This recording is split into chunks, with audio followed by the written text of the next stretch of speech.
Hello students, today's our chapter is concept of cost. Concept of cost. इसमें सबसे पहले हमें क्या पता होना चाहिए कि cost क्या है. Cost is, it refers to the total expenditure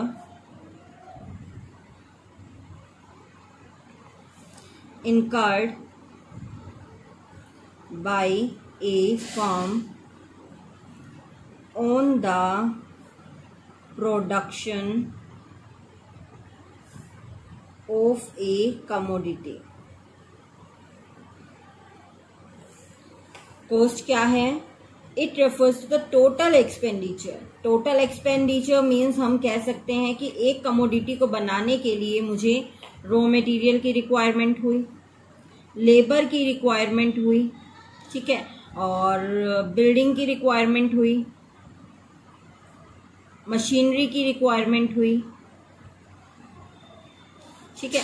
तो इन सब का खर्चा मिलाकर एक यूनिट के लिए या फिर सभी यूनिट्स के लिए आप कह सकते हो, जितनी भी यूनिट्स प्रोड्यूस करी उस फर्म ने, उसके ऊपर जितना भी इन सभी पे खर्चा लगा तो वो क्या कहलाती है? कॉस्ट कहलाती है. ठीक है, या फिर इसको आप कह सकते हो टोटल कॉस्ट भी कह सकते हो. कॉस्ट क्या हुआ? टोटल एक्सपेंडिचर जितना भी एक फर्म ने किया है किस पे? प्रोडक्शन पे. क्लियर? या फिर हम कह सकते हैं another definition we can say it is the sum of explicit cost and implicit cost. किसका सम है ये? explicit cost का and implicit cost का. अब ये explicit cost and implicit cost है क्या? देखो, explicit cost and implicit cost. Explicit cost वो कॉस्ट होती है जो हम फैक्टर्स ऑफ प्रोडक्शन को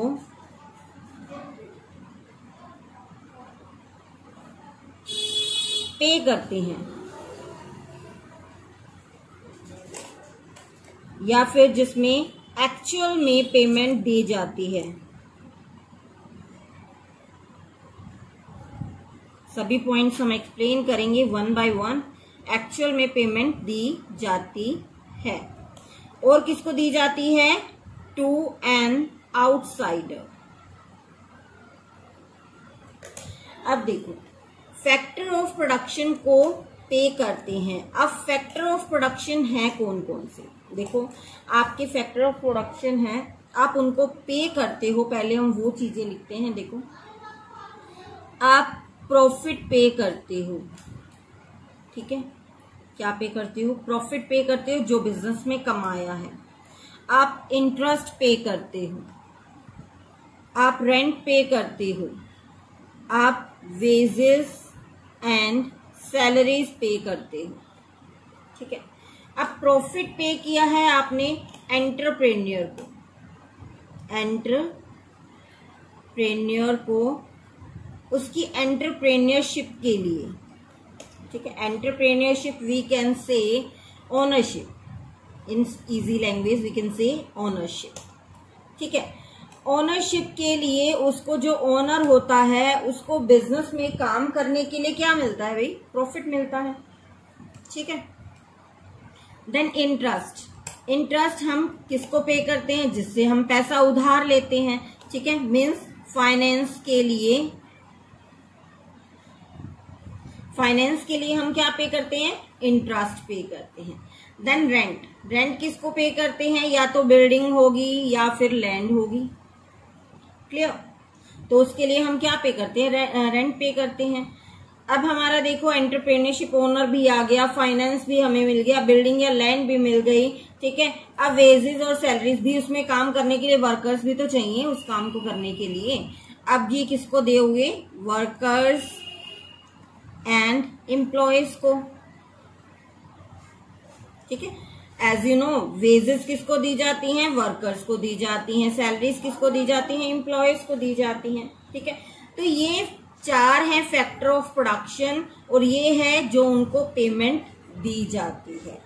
ठीक है, अब बिजनेस में मेनली ये 4 ही चीजें फैक्टर ऑफ प्रोडक्शन की तरह काम करती हैं, ये 4 ही चीजें रहती हैं मेनली। ठीक है, इनको जो पेमेंट दी जाती है आप खुद भी सोच सकते हो कि इंटरेस्ट जो जाएगा वो क्या है, बिजनेस के बाहर पे किया जाएगा, जिससे हमने बोरोइंग्स दी हैं, जिससे हमने लोन लिया है। ठीक है, उसको हम इंटरेस्ट पे करेंगे आउटसाइड आवर बिजनेस। ठीक है, अगर आपने कहीं से बाहर से बिल्डिंग या लैंड उधार मतलब रेंट पे लिया है तो उसके लिए उसको रेंट पे करना पड़ेगा।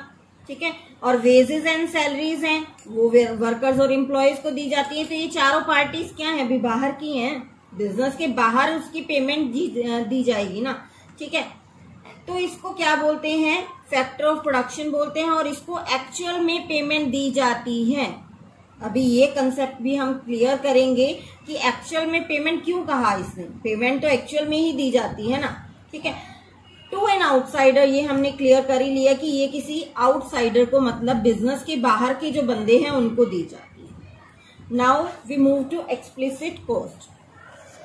एक्सप्लिसिट कॉस्ट क्या होती है, एक्सप्लिसिट कॉस्ट वो कॉस्ट होती है, फर्स्टली मैं इसी कंसेप्ट की तरफ चलती हूं कि इसकी एक्चुअल में पेमेंट नहीं दी जाती।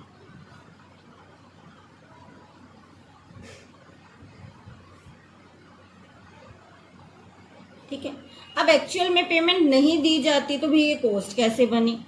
एक्चुअल में पेमेंट इसकी इसलिए नहीं दी जाती, मान लो एक एग्जांपल लेते हैं हम, अगर आपने बिजनेस स्टार्ट किया है, बिजनेस आपने स्टार्ट कर लिया, कोई भी बिजनेस मान लो।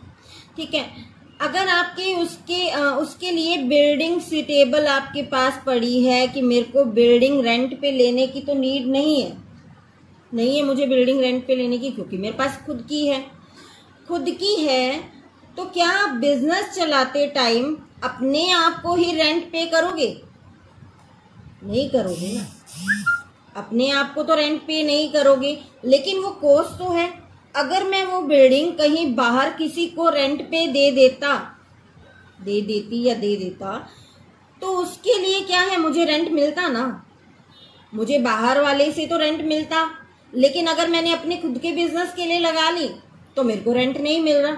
ठीक है, तो वो उसके लिए क्या बन जाती है, कॉस्ट बन जाती है, क्योंकि अगर वो किसी आउटसाइडर को बिल्डिंग रेंट पे दे देता तो उसको इनकम होती, वो इनकम नहीं हो रही तो उसके लिए क्या बन गई, कॉस्ट बन गई। ठीक है, इसी तरह से और एग्जांपल ले लो, जो आप पैसा है आपका, अगर आप उसको कहीं पे बैंक में रखते हो या फिर किसी को लोन दे देते हो तो आपका इंटरेस्ट मिलता है या नहीं मिलता। लेकिन अगर वही पैसा वो आप अपने बिजनेस में लगा रहे हो तो क्या आप अपने आप को इंटरेस्ट दोगे, नहीं दोगे, तो वो क्या बन गई, आपकी कॉस्ट बन गई। ठीक है, इसी तरह से अगर आप सर्विसेज देते हो, मतलब ओनर बन गए, भी बिजनेस में काम कर रहे हो आप अपने बिजनेस में, तो वो भी क्या बनेगी, आपकी इम्प्लिसिट कॉस्ट बन जाएगी, क्योंकि अगर आप वेल क्वालिफाइड हो, अगर आप कहीं बाहर बिजनेस में किसी और के बिजनेस में काम करते हो तो आपको वहां पे सैलरी मिलती है ना। ठीक है, तो वहां पे जो आपको सैलरी मिलती किसी और बिजनेस में काम करने पर, तो वो आपको अभी नहीं मिल रही है ना, जब आप खुद के बिजनेस में काम कर रहे हो तो वो भी क्या हो जाएगी, इम्प्लिसिट कॉस्ट हो जाएगी। इसीलिए कहा जाता है कि इम्प्लिसिट कॉस्ट की एक्चुअल में पेमेंट नहीं दी जाती। ठीक है, एक्चुअल में पेमेंट नहीं दी जाती, ना ही किसी आउटसाइडर को दी जाती है। ठीक है, तो एक्सप्लिसिट कॉस्ट क्या हुई और इम्प्लिसिट कॉस्ट क्या हुई, ये क्लियर हो गया। अब इसका टोटल जो क्या होता है वो कॉस्ट होती है, जितनी भी आपने बिजनेस में पैसा मतलब कॉस्ट खर्चा आ रहा है वो इन दोनों का टोटल ही होता है। ठीक है, तो हमारी फर्स्ट डेफिनेशन भी क्लियर आउट हो गई और सेकंड डेफिनेशन भी क्लियर आउट हो गया। ठीक है, अब इससे रिलेटेड हम एक क्वेश्चन ले लेते हैं, एक्सप्लिसिट एंड इम्प्लिसिट कॉस्ट से रिलेटेड।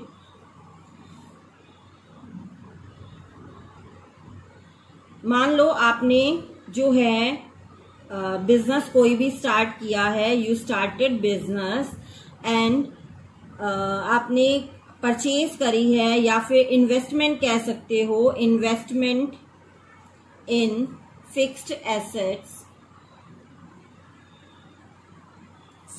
आपने इन्वेस्टमेंट कर दी 2000 रुपीज की, इट्स जस्ट एन एग्जाम्पल, ठीक है। इन्वेस्टमेंट कर दी 2000 रुपीज की, उसमें से आपने बोरोइंग्स करी हैं 1500 रुपीज की, और 9% जो है वो क्या है, आपका इंटरेस्ट रेट है, मान लो, ठीक है। 1500 रुपीज की बोरोइंग करी है, 9% उस पे इंटरेस्ट रेट है।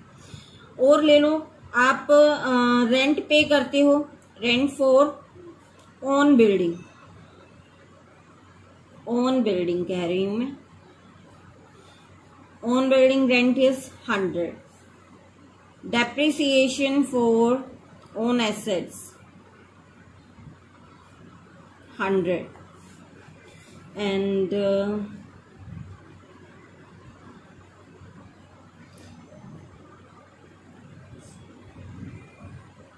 वेजेस आपने पे कर दी 150 की, ठीक है। तो इसी को लेके चलते हैं हम, इसमें से एक्सप्लिसिट और इम्प्लिसिट कॉस्ट कौन सी है।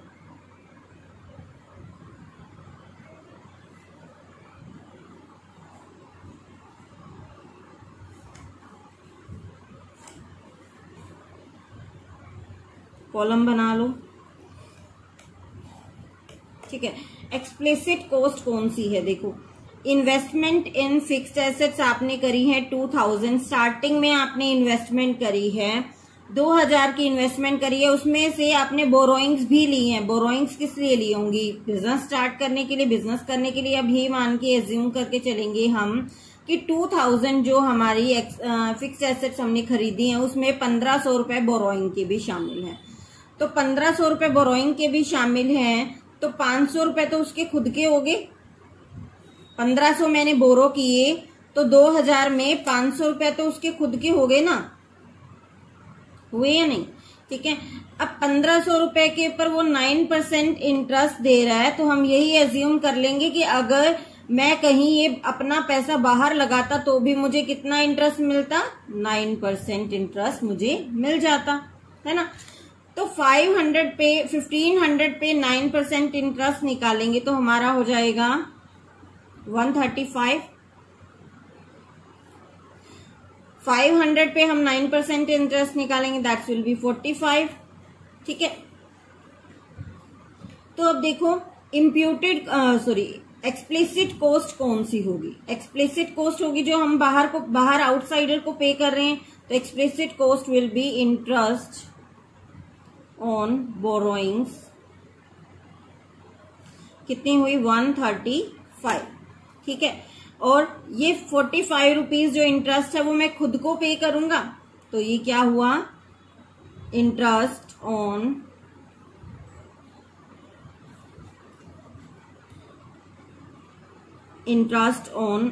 फंड्स, कितना है, 45 रुपीज, ठीक है। फिर रेंट फॉर ओन बिल्डिंग, खुद की बिल्डिंग है, उसके ऊपर 100 रुपीज रेंट है, तो ये क्या होगा, रेंट मेरा इम्प्लिसिट कॉस्ट होगी क्योंकि मैं खुद को पे कर रही हूँ। ये rent of own building, that will be 100। Depreciation on asset, अब डेप्रिसिएशन ऑन एसेट, देखो डेप्रिसिएशन जो है, अब एसेट के ऊपर डेप्रिसिएशन लगाया मान लो, ठीक है। एसेट के ऊपर जब डेप्रिसिएशन हमने लगा दिया तो उस टाइम एसेट की वैल्यू कम हो गई, ठीक है। डेप्रिसिएशन लगाने से एसेट्स की वैल्यू कम हो गई।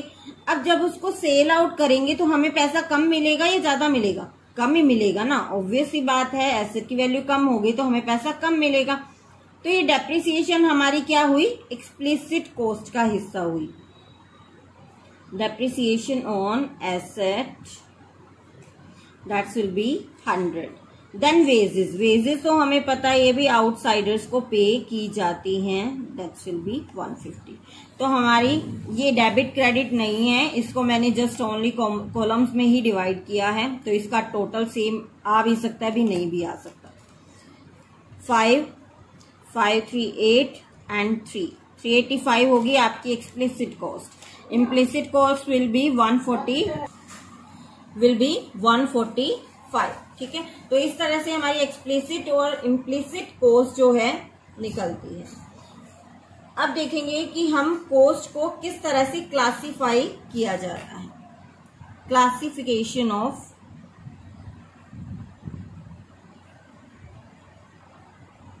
मीन्स कॉस्ट की कितने टाइप्स हैं या कितने पार्ट्स में डिवाइड कर सकते हैं, यू कैन से एनीथिंग। ठीक है, फर्स्ट तो हमने पढ़ी भी इम्प्लिसिट कॉस्ट, अभी पढ़ी है हमने। Second is explicit cost. Implicit cost को आप इम्प्यूटेड भी बोल सकते हो। ठीक है, कहीं पे लिखा हो imputed, that is known as implicit cost. ठीक है, then third is money cost.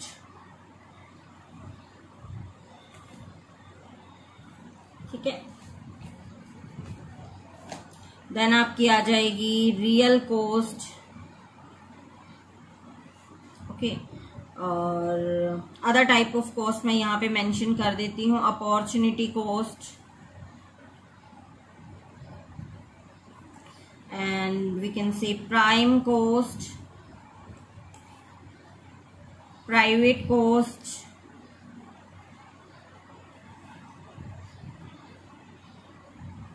Social cost and okay. तो हमारी implicit cost, explicit cost, money cost, real cost, opportunity, prime cost, private cost, social cost.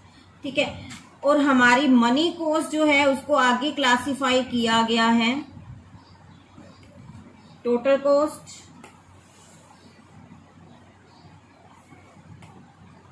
Average cost and marginal cost.